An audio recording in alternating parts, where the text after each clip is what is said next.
पाकिस्तान के तबाहकुन हमलों के बाद अमेरिका ने पाकिस्तान और भारत में जंग बंदी तो करा दी, लेकिन ये जंग बंदी किन शराइत पर हुई?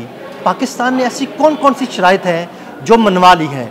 आमिर रज़ा से जानते हैं। जी आमिर भाई, ये जंग बंदी तो हो गई, लेकिन पाकिस्तान ने अपनी कौन कौन सी शराइत मनवा ली है?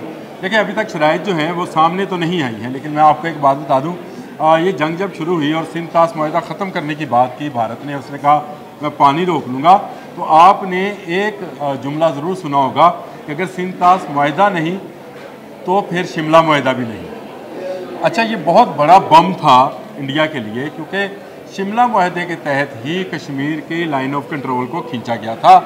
और इसका कहने का मतलब ये था कि हमारी अस्करी क़ुव्वतें देख रही हैं कि अगर भारत ने अपना एग्रेशन ना छोड़ा तो फिर हम लाइन ऑफ कंट्रोल क्रॉस करेंगे, और फिर हमसे ना श्रीनगर दूर है, ना अनंतनाग दूर है, ना पूंछ दूर है, हमसे तो कोई दूर नहीं है, और कश्मीर के अवाम भी हमसे दूर नहीं है। बिल्कुल।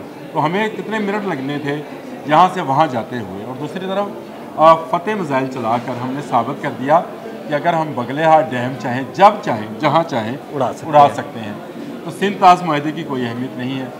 आपने दिल भाई सुना होगा कि साडा बाबा उत्ते, जी बिल्कुल, तेवा सुना हुआ है? जी जी बिल्कुल।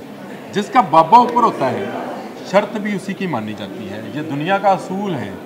दूसरी जंग अज़ीम के बाद अमेरिका का बाबा ऊपर था, उसने अपनी तमाम शराइत जर्मनी से मनवाई, जर्मनी को 2 लख्त किया, और उसके बाद जर्मनी की इकॉनमी बहुत लंबे अरसे तक मशरक़ी और मगरबी जर्मनी में तकसीम रही। बिल्कुल।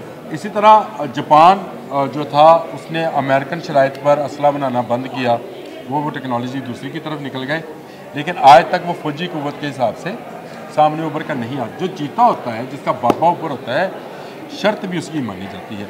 इस वक्त सारी दुनिया जानती है कि पाकिस्तान जब चाहे, जहाँ चाहे लाइन ऑफ कंट्रोल से क्रॉस करे, और भारत के उन शहरों पर जिनमें मुसलमानों की अक्सरियत है उनको वो आज़ाद करा ले, और उस गाज़ब से जो ये कहता है कि मेरे पास वहाँ पे 7 लाख फौज है, 8 लाख है, 13 लाख से ऊपर फौज थी, तो भाई अगले ही लम्हे आधे घंटे के बाद सफ़ेद झंडा लहरा रही थी। बिल्कुल ऐसे ही उसी में सिख थे, गोरखा थे, असामी थे, तामिल थे। मैं आपसे पहले कहता हूँ, मुसलमान हैं, इनकी सोफिया कुरैशी को सीख लें।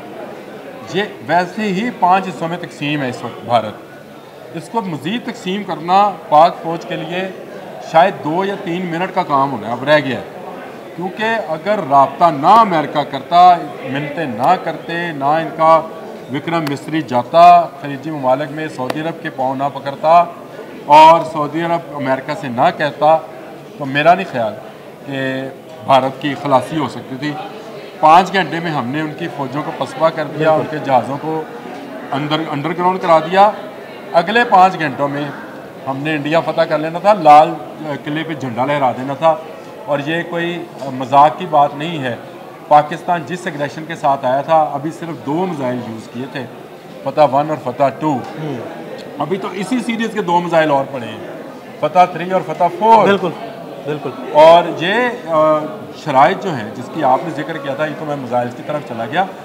हमेशा जो फातिहा होता है उसकी शराइत पर ही बिल्कुल मुआहदे हुआ करते हैं, और इन्हीं शराइत पर होगा कि भारत पाकिस्तान के पानी को रोकने का कोई नया मंसूबा शुरू नहीं करेगा। ये दरिया जैसे बह रहे हैं वैसे ही बहेंगे, और अगर ये दरिया नहीं बहेंगे तो फिर इन दरियाओं में हिंदुत्व का खून बहेगा। अभी आपको बिल्कुल ठीक है। बहुत शुक्रिया आमिर भाई, आपने तफसील से सुना कि पाकिस्तान ने किन शराइत पर जंग बंदी की। अदील अहमद और आमिर रज़ा को इजाज़त दीजिएगा।